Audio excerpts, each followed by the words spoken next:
Dios te bendiga, Dios te guarde. Esta tu hermana y amiga Viajani Colón. Te quiero hablar de una palabra que me tiene bien inquieta. La palabra me dice ciertamente que el que no recoge desparrama.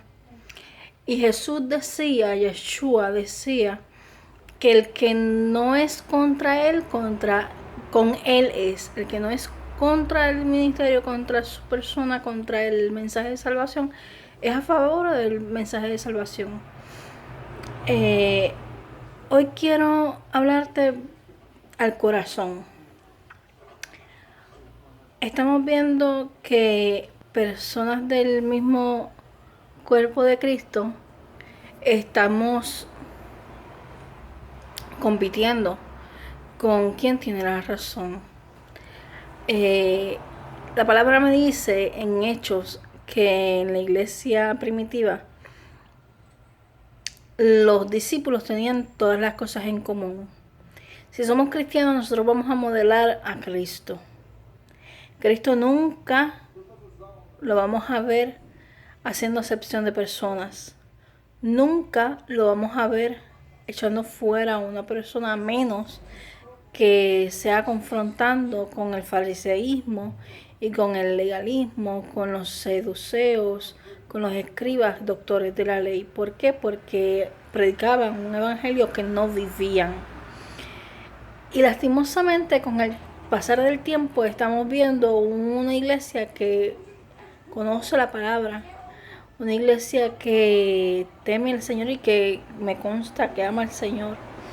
Y no estoy juzgándoles, pero que nos falta un poquito en esa parte de mostrar a Cristo en nuestra vida.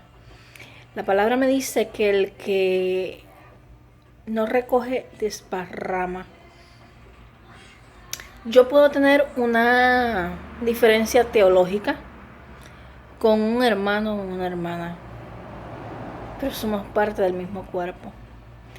Yo puedo estar en desacuerdo con algo que hace a un hermano o una hermana, pero la palabra me dice que tenemos que permanecer unidos en amor fraternal, que nos amemos unos a los otros, que nos soportemos unos a los otros. La palabra me dice que por los frutos seremos conocidos. ¿Dónde está el fruto del Espíritu cuando nosotros estamos haciendo acepción de personas? Cuando nosotros estamos haciendo selección de X o de Y persona para nuestra vida. Cuando Dios pone una vida en nuestro camino es para bendecirle, para exhortarle, para enseñarle, para modelarle a Cristo. La palabra me dice que no me olvide de la gran nube de testigos que nos asedia.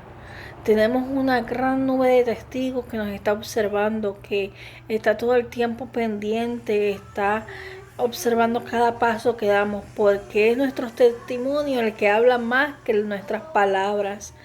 Nosotros tenemos que estar conscientes de que más allá de lo que podamos predicar con nuestra boca, tenemos que ser ejemplo a aquellos que están sin fe y sin esperanza. ¿Cómo vamos a pretender que un pueblo en dolor, un pueblo en crisis, en caídas económicas, en desesperación busque la iglesia cuando la iglesia misma se está dividiendo? La palabra me dice que una casa dividida no puede permanecer, más que cordón de tres dobles se nos rompe fácil. Hay muchas cosas que me pueden diferenciar de mi hermano o de mi hermana. Puedo tener distintos tipos de comprensión teológica. Puedo creer que tengo la razón en X o en Y punto. Pero la palabra me dice, sea todo hombre mentiroso y solamente de Dios verás. Solamente Yeshua es verás. Él es la verdad y la vida. Es Él y no nosotros. Nosotros tenemos que entender que Pablo, Pedro, Juan tenían todas las cosas en común, pero no eran del mismo pensar siempre. Pedro y Juan discutían sobre la circuncisión y Pablo sobre los circuncidados o no circuncidados. Pedro y Juan discutieron sobre qué comer y qué no comer. Mas sin embargo dice la palabra que por amor a los débiles nos tenemos que abstener en ocasiones.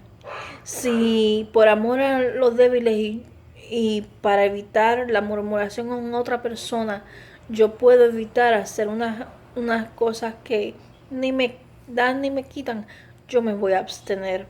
Si en una iglesia me piden unas normas, yo me tengo que someter a los pastores.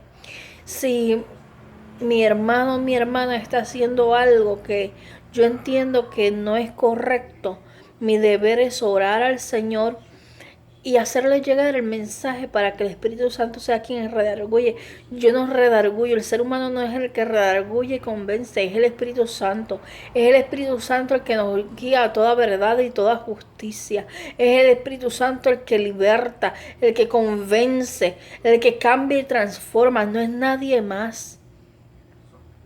Podemos cometer errores, podemos estar equivocados en muchos puntos.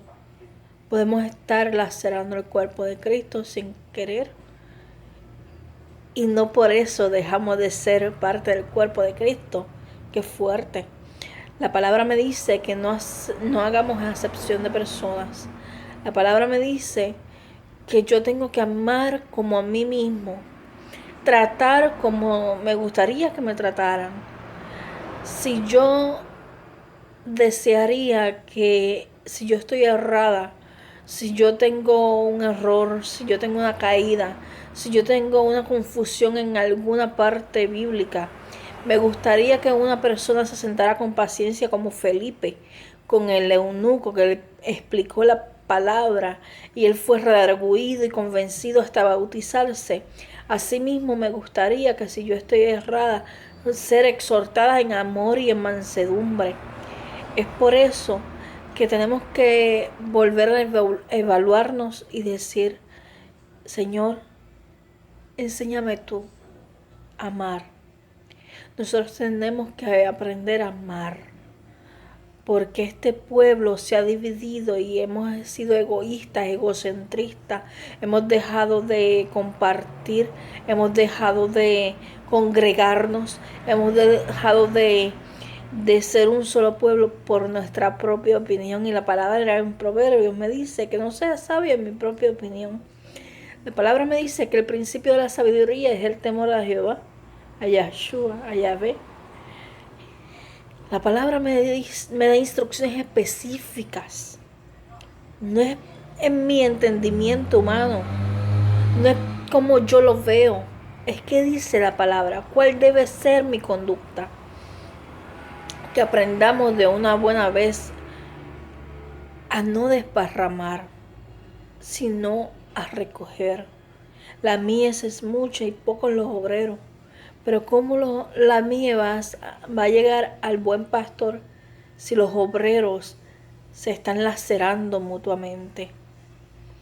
Yo puedo tener algo que no estoy convencida o no apruebo de mi hermano o de mi hermana, pero eso no me puede alejar del amor de Dios que es en Cristo Jesús, que nos une por la sangre del Cordero como una misma familia, un mismo cuerpo, un mismo espíritu, sujetados a la cabeza que es el Salvador.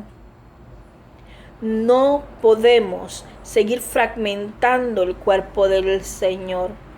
No podemos seguir desuniéndonos. El enemigo ha tomado parte, el enemigo ha tomado terreno. Y la única forma en que el enemigo toma terreno de nuestra isla es porque nosotros se la hemos cedido.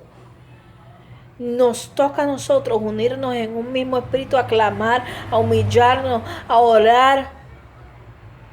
Muchas veces, ya llevo más allá del 2010 anunciando los juicios que Dios me ha mostrado que vienen para mi isla y otras naciones.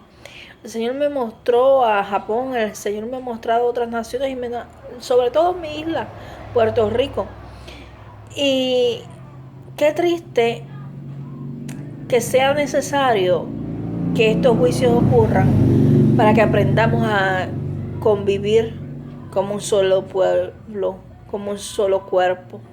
Es triste que hace 20 años atrás teníamos las cosas en común, que compartíamos la comida, que no teníamos que tener en abundancia para compartir con el necesitado, que no teníamos que tener abundancia para compadecernos del que estaba en necesidad y en quebranto, que no teníamos que estar en nuestro mejor tiempo para ir a los hospitales y a las cárceles, que nos compadecíamos, que nos quebrantábamos, que nos dolía el dolor de nuestro hermano. Dice la palabra: llorar con los que lloran, reír con los que ríen. Pero nos gusta el gozo, nos gusta las buenas nuevas, nos gusta la fiesta, el gozo, estar en abundancia. Pero no nos gusta olvidarnos de nuestra necesidad y atender al que está al lado. No nos gusta mirar más allá y de lo que tenemos para nosotros compartirlo con el que necesita. No nos gusta reconocer nuestros errores y como iglesia, como pueblo, como isla, como nación, como cuerpo de Cristo hemos faltado al evangelio, al compromiso con Dios. Tenemos que volver a la senda antigua. La palabra dice: volveos y preguntad por dónde son las sendas antiguas, cuál es el camino a seguir. Volvamos a la senda antigua. Y la senda antigua no son doctrinas, no son dogmas de hombres. La senda antigua es volver al primer amor, que es uno de los reproches que le hace el Espíritu Santo a una de las iglesias, que dice en Apocalipsis: pero tengo contra ti que te has olvidado del primer amor. ¿Cómo éramos nosotros cuando nos convertimos? ¿Cómo era la iglesia del Señor en Puerto Rico hace 20 años atrás, 30 años, 15 años? ¿Cómo éramos? ¿Cómo éramos como pueblo? ¿Cómo nos reuníamos para orar, para interceder por la necesidad de otros? ¿Cómo no nos pasaba por encima la necesidad de otros sin darnos cuenta? ¿Cómo nos dolía y sufríamos el dolor ajeno? Es necesario que volvamos a hacer esa iglesia. Que no importa si yo tengo algo que no estoy de acuerdo. El Señor viene a buscar una sola iglesia, sin mancha, sin arruga, en santidad. Pero ¿sabes lo que es santidad realmente? Santidad es separados para el Señor. Santidad es vivir los frutos. Estudia Gálatas. Porque la palabra me dice que le diremos al Señor que en su nombre echamos fuera demonios, impusimos manos en los enfermos y sanaron. Y Él nos podría decir: apartaos de mí, hacedores de maldad. Nunca os conocí. Mas sin embargo, dice que por sus frutos seremos conocidos. Que el árbol que no da buen fruto será cortado y echado al fuego eterno. Busca que seas aprobado delante del Señor. Dios te bendiga, Dios te guarde. Comunícate conmigo al inbox o por WhatsApp. Estoy disponible para orar por ti.